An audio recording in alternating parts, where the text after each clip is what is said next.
கிருஷ்ணகிரி அடுத்த பெரிய பனமுட்லு பகுதியில் கட்டுப்பாட்டை இழந்த கார் எதிரே வந்த இருசக்கர வாகனம் மீது மோதியதில் குழந்தைகள் உட்பட 3 பேர் பரிதாபமாக உயிரிழந்தனர். இது தொடர்பான விவரங்களை செய்தியாளர் தேசிய சீலன் வழங்க கேட்போம். தேசிய சீலன், வணக்கம். இந்த விபத்து தொடர்பான விவரங்களை பதிவு பண்ணலாம். கண்டிப்பாக. கிருஷ்ணகிரி மாவட்டம் அஞ்சூர் பகுதியைச் சேர்ந்தவர் அலி.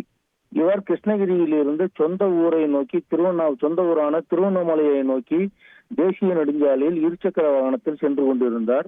அதேபோல் தருமபுரி மாவட்டம் பாலக்கோடு பகுதியைச் சேர்ந்த சக்திவேல் தனது மனைவி இந்துமதி மற்றும் 2 வயது குழந்தை மேகவர்ஷினி மற்றும் 3 மாத ஆண் குழந்தையுடன் இருசக்கர வாகனத்தில் அஞ்சூரில் உள்ள உறவினர் வீட்டிற்கு சென்று கொண்டிருந்தார்.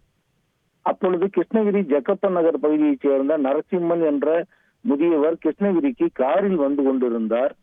கிருஷ்ணகிரி திருவண்ணாமலை தேசிய நெடுஞ்சாலையில் பெரிய பனகமுட்லு என்ற பகுதிக்கு வரும் பொழுது நரசிம்மன் கார் கட்டுப்பாட்டை இழந்து எதிரே வந்த அலி மற்றும் சக்திவேல் ஆகியோரது இருசக்கரங்கள் வாகனங்களின் மீது மோதியது.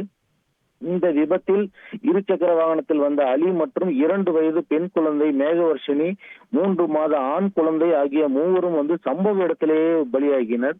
இந்த விபத்து குறித்து தகவல் அறிந்த கந்திக்குப்பம் போலீசார் உடனடியாக சம்பவ இடத்திற்கு சென்று படுகாயமடைந்த சக்திவேல் இந்துமதி தம்பதியினரை மீட்டு கிருஷ்ணகிரி அரசு மருத்துவக் கல்லூரி மருத்துவமனைக்கு அனுப்பி வைத்தனர். மேலும் உயிரிழந்த 2 குழந்தைகள் மற்றும் அலி ஆகியோரது உடலை மீட்டு பிரேத பரிசோதனைக்காக மருத்துவமனைக்கு அனுப்பி வைத்தனர். தேசிய நெடுஞ்சாலையில் நடந்த இந்த விபத்து குறித்து கிருஷ்ணகிரி மாவட்ட காவல் கண்காணிப்பாளர் தங்கதுரை சம்பவ இடத்திற்கு சென்று விசாரணையை மேற்கொண்டு வருகிறார்.